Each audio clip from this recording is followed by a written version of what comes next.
No spring chicken. In fact, he's described as a veteran of the radio. Mark Goodier kicked off his career at 19 years old. He's hosted the Top 40 on BBC Radio 1 and Top of the Pops. Now, he's taken over Radio 2's iconic Pick of the Pops. Now, before we chat to him, we're turning the decks back to October 1992 as Mark gives us a lowdown on the top hits and jingles of the time.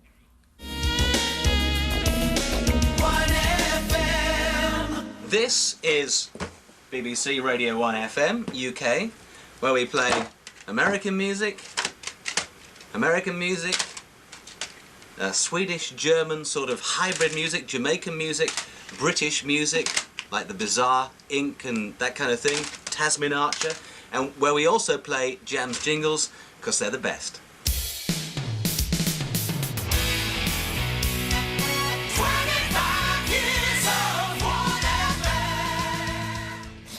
Mark there looking very 90s indeed, in his leather jacket with actual CDs and cases, music from places like America, Sweden and Jamaica.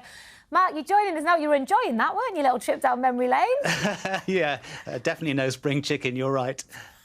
I felt bad for saying that. It made me say It's that. It's OK. It's disrespectful I'm a realist. to a legend because you have been on the air since you were 19. You've interviewed some of the biggest names in the game.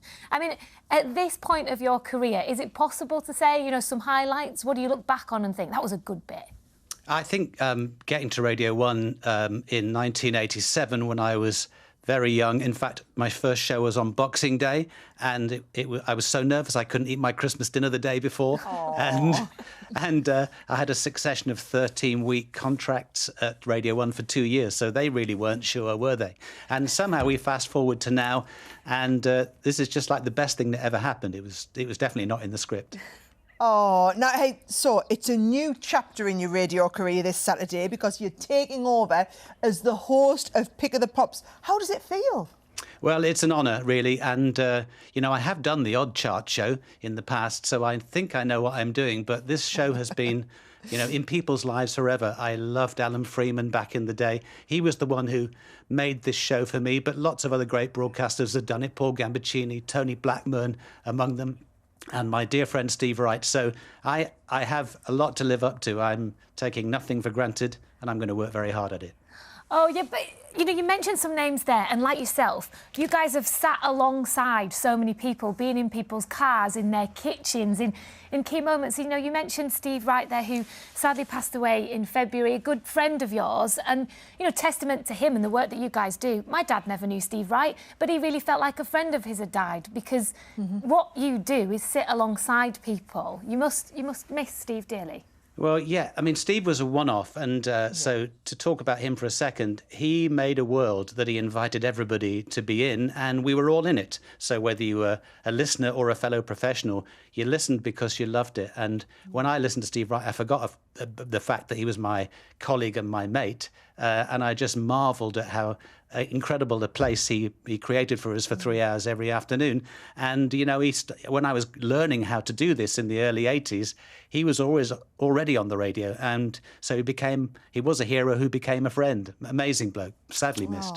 Sarah and I both said we had the privilege of meeting him, and he just shone sparkle on everybody, didn't he? He was an absolute joy. Someone very special. Now, actually, from one Steve to another, what's this about Stevie Wonder and his music makes you sweat? You're going to have to give us the story there, Mark. Well, it's nothing to do with exercise or anything. Well, it might be to do with some kind of exertion, because all three of our children, Hannah, Jamie and Grace, were born to the soundtrack of Stevie Wonder's greatest hits. My wife Jacqueline and I were and are lifelong fans of Stevie Wonder, been to see him live loads of times, and we could think of nothing better than to have on the little CD player that you used to be able to take into a delivery room back in the day. And so our kids have been brought up with amazing music. Oh. You talk about music transporting you. I can see why you probably don't want to always put that Stevie Wonder soundtrack back on. I wouldn't want to go back there myself. Let's talk about George Michael, one of the many names you've hung out with. Yeah, I've been very lucky, and anybody who's done this job for as long as I have,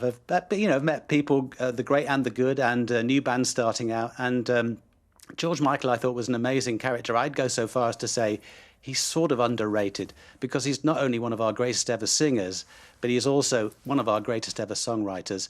And he was also a very kind person. This became very clear after he died way too young. In 2014, I ran the London Marathon for prostate cancer charity and breast cancer care, because back in the day, I did those sorts of crazy exertions. And I emailed everybody in my address book, and he'd previously given me his email. And I said, do you want to, support these charities if you'd like to sponsor?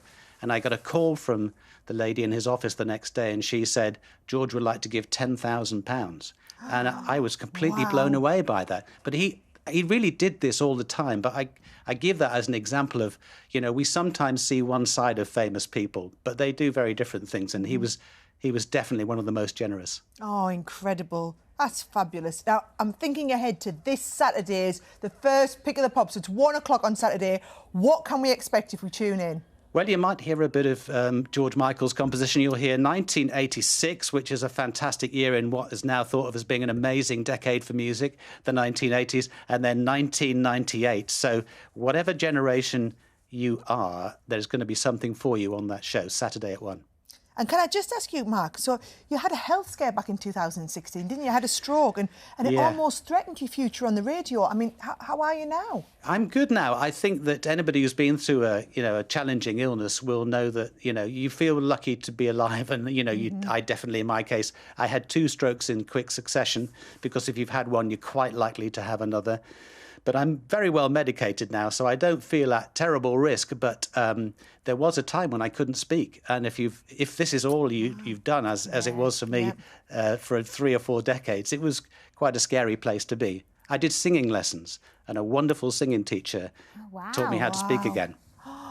That's incredible. But don't ask me to sing. You're going to get a phone call from someone in our office saying, we'll make a film about that, teach us how to sing. Great to see you fighting fit. Listen, and good luck on Saturday. Enjoy yourself. Thank you for having me. Pick of the Pops is 1 o'clock on Saturday.